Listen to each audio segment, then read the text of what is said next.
going on, everybody? This is Slick from Breaking the Clutch, back with another YapYap build order video. This one is a really fun one. If you couldn't tell by the thumbnail and the title, it's actually called Suffocation Tactic. So my basic premise behind this is exactly what it sounds like. You basically send so many units at the enemy that he just can't do anything. He's suffocated. There's too much going on. Even some of the best players can't handle it. It's one of YapYap's most, I don't want to say overpowered, one of his most nearly unbalanced features are the cannon fodder. They're free, and you're going to see right now how we use it. So right off the bat, what we're going to do is we're going to start making a bunch of cannon fodder, throw down a harvester, and then immediately send, just like last video, groups of 2 grunts to every single supply crate drop on the map. And actually what you want to do too is right off the start is send 1 grunt to 1 mini base near your front door, and then send another one immediately after that with a rally point to the second mini base. Keep sending these grunts in groups of 2 to all of these locations. Harvester second on your main base. So you go harvester, harvester, and then the third one is actually going to be extractor. Throwing down a mini base as soon as possible. Now we're going to hold off on the second one for just a little bit. After our third building has started, that's when we will begin our second mini base. This is just kind of keep the flow of everything nice and smooth. Of course, this build is most certainly not for those average players. You guys most certainly have to be pretty intensively skilled in micro to continually manage this build. So as you're going to see here, I'm a little late here to put down this mini base. But as soon as that power extractor's up, you want to throw down a mini base number 2 and then buy mini base number 3. Now, every single time one of these mini bases comes up, you're going to see, look how fast I'm damn going. I can barely damn commentate this. Harvesters on your mini bases. Essentially, as soon as your mini bases come up, you want to constantly make cannon fodder. That's all it is you're going to try to make like 25 different points of cannon fodder, going raid camp 4th and 5th on your main base. So the science behind this is you're going to be spamming cannon fodder constantly. I know a lot of you guys are going to be raging right there. Oh my god, you only make 1 unit, oh my god. You're going to make other units, don't worry. So you're going to go raid camp, and the concept behind it is you make a bunch of brute riders to assist. Brute riders have incredible ram damage against most things. They can actually beat, according to BtC moderator the Hosticide. He's a Twitch streamer for Halo Wars 2. He has actually told me that Brute Riders can beat Elite Rangers in a 1v1, and Elite Rangers are anti-infantry units, so that's pretty insane, even though the Elite Rangers definitely always skip every day at the gym, and they're super weak. As soon as your raid camps come up, you're going to want to start making a bunch of Brute Riders, and it's okay to let your power stack up. You're also going to want to send all of your grunts to the closest power node at around the 2-minute mark. Usually around 10 to 11 grunts is a good time to attack. Look at this, it's so hard, just like flying, it's smashing left on the D-pad, going to every single base on the map, and of course pushing us. As you can see, I'm seeing a lot of blue choppers here. So what I'm going to do is just kind of keep all my units together and take out this power node, at least take out the sentinels guarding the power node. As you're going to see, I'm actually going to start opting in for some heavy grunts. Whenever I see some scout units in middle map, I start opting in for heavy grunts just in case I need to get the EMP ability to start handling them. But usually heavy grunts by themselves with the combination of all the cannon fodder and Brute Rider's ram ability will do a good trick. As you can see, around 2 minutes and 45 seconds, what you're going to want to do is buy 2 bases as quickly as possible. So I'm going to buy my first base here in the next couple seconds. I'm going to push up to the next power node and cap it. And of course, see this, I'm already at full pop at before 3 minutes. So as you see there, I actually am going to buy this base here on the left at 3 minutes, and this base on the right here probably around like 3 minutes 15. Of course, you can buy those bases a little bit sooner. It's okay. Essentially, I wait until I hit full pop, or at least full pop queued up, and then I immediately buy 2 bases. So you're at 3 minutes into the game. You've got 3 bases, 3 minis, 2 power nodes, and a full pop army. It's a little ridiculous. Of course, this is the magic of YapYap. So what we're going to do is we're going to immediately push up the second we buy both of our bases. I've actually seen that I'm trying to get my eco management a little bit better. I sack one of my harvesters and throw down an extractor. Now right here in this point of the game, you're going to be dealing with a lot of scouts or hero units or another YapYap army such and such.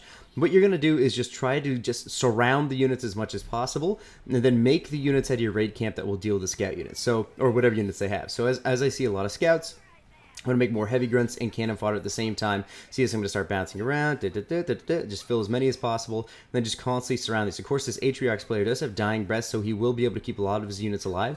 Notice how I am not scared, I don't run away, and instead I just try to surround all these units as much as possible. A lot of these units, all my units are basically going to be one-shot, and you're going to see one point where I have to make a quick decision to pull back, but the magic of this build is that it gives you the opportunity to pull back, and you're not going to be out of the game yet. So look at this great spread by this AI, legendary AI. AI here with all these choppers. Some players aren't necessarily this good, but of course this is, you know, this we're just doing a prime example here, right? So a lot, even now that we have, what is that, 6 bases that can produce cannon fodder grunts, you're essentially just going to keep making those counter units like I'm saying, and then just fill the gaps more cannon fodder. As you start to make more and more supplies, what you want to do is start sacking buildings and throwing up extractors. As you can see, I'm going to throw down 2 harvesters on that base. Just kind of think about throwing down 1 extractor on each of my expansions. Notice how I haven't upgraded a single building, I don't think, this entire game.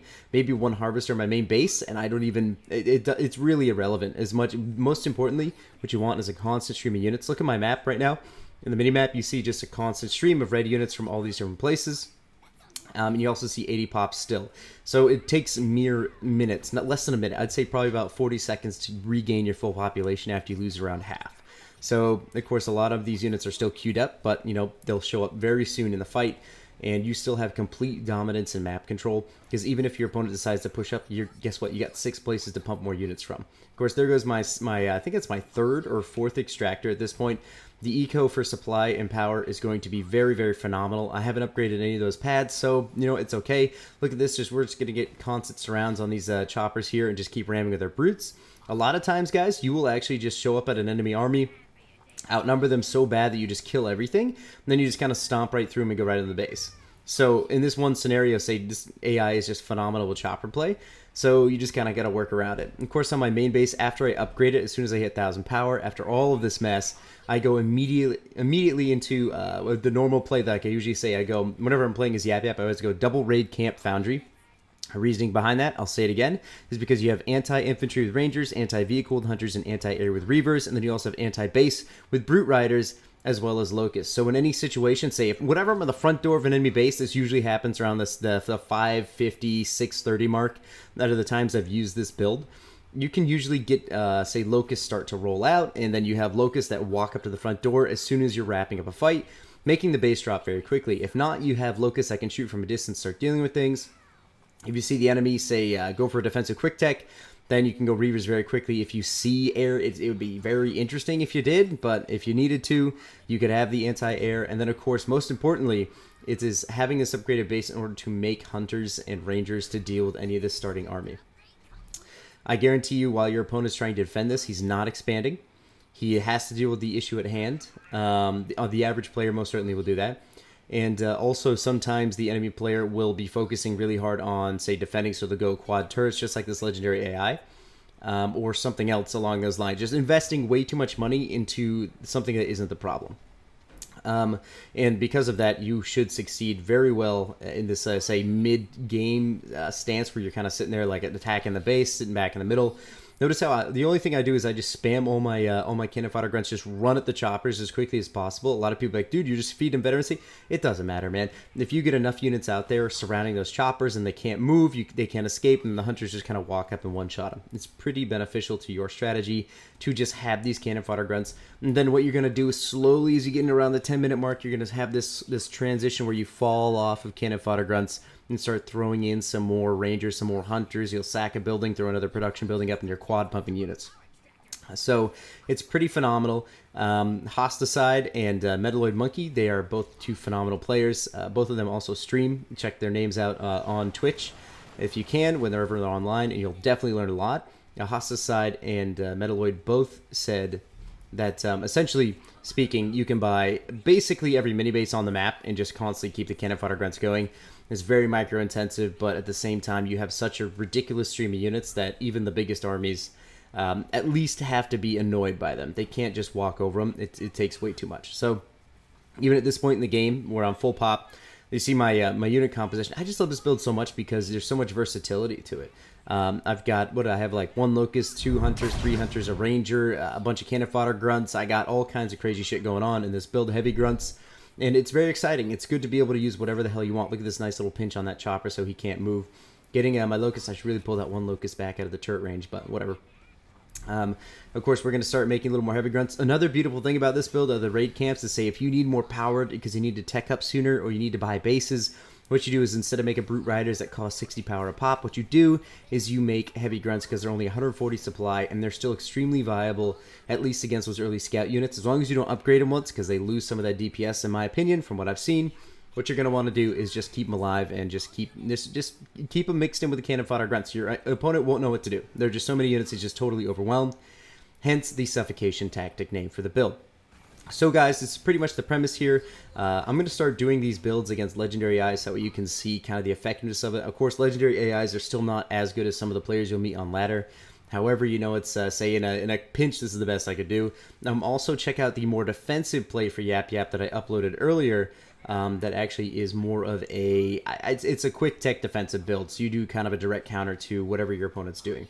This build's a little bit more exciting because you are more aggressive.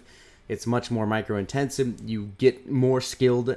You gain more skill as an individual as you use this build more and more and more. So I recommend trying it out. If you can't keep up with everything that's going on, that's okay. Keep trying because you'll eventually nail it down. In team plays, in 3s and 2s, I'm not sure if this is going to be an ideal build. For this one, I just wanted to use 3 mini bases instead of, say, 6. So I picked this map because it only has 3 mini bases on this one side.